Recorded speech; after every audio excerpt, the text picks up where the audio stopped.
So here we are in Crab World, Crab Town, Crab City. Let's take a look at this mussel. Mussels are becoming one of my favorite creatures. I think because of the reef at Graywell Cove. And they just, before I thought they didn't move around. They didn't really do a lot. But when I saw the mussel beds on the rocks that were getting just pounded by 10-foot waves, the spray would splash way up in the air. You realize they're very, very rugged, very well adapted, very resilient and adaptive. And they're really the anchor for all the other creatures that could not live there otherwise. And so I bring this up because I just noticed this mussel is sticking out its tongue. What does a mussel do? Yeah, I grew up, you'd go see mussels, you'd pick them, you'd bring them home and eat them. That's probably the thing you eat. And all these strings over here, how does it create those? How does it go out and stick one on the wall? And something tells me that we're about to find out.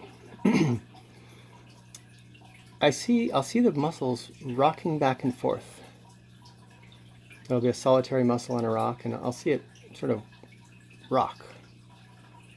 What is it pulling on the string? Why is it pulling on the string? I've seen the baby mussels use their tongue. They stick it out, and they use it like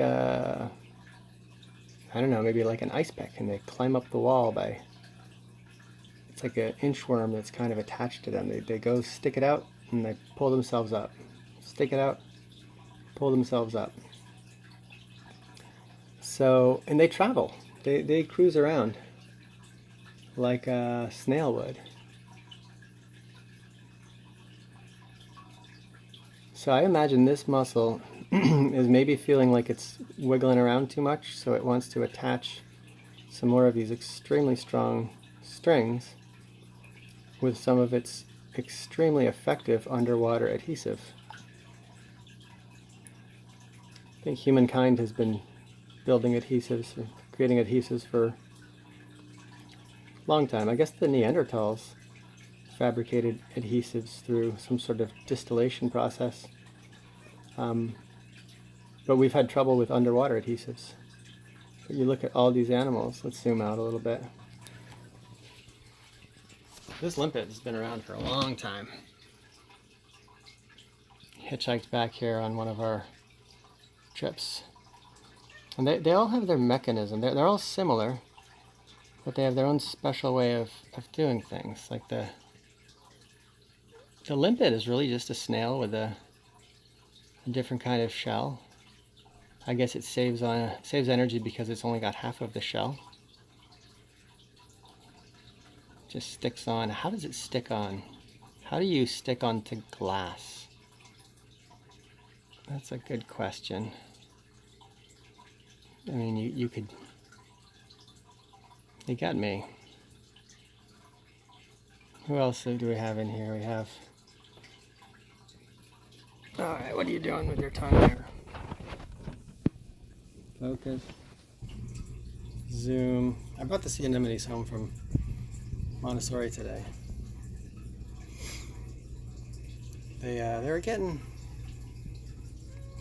a little floppy looking. Wrinkle. Hey, Krabby. A lot of water pouring down, so our focus is disrupted. Let me turn off the water.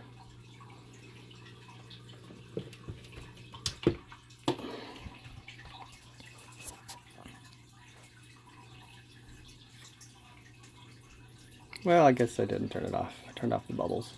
Let's try again. There we go. Now, let's see if we can zoom in on Krabby.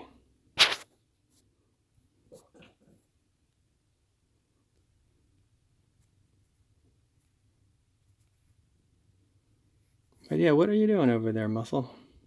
Sorry I ate all your friends when I was a kid. Well, while you're doing your thing, so the mussels provide a, they attach to the rocks and they provide this shelter for all these other creatures who nestle between them. You get the lined shore crabs. There's a lined shore crab in here. She's it's hard to see her. She's in jail because she just started eating everyone. It was gruesome. I had to not post the videos for fear that Charlie would see the massacre.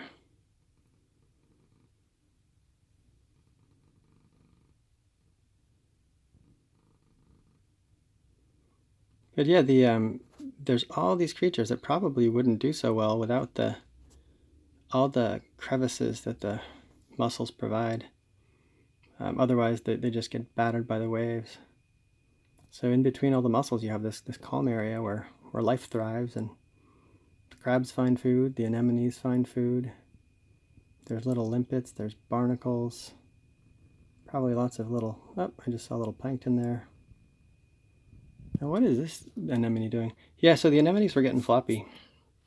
I'm going to end this video.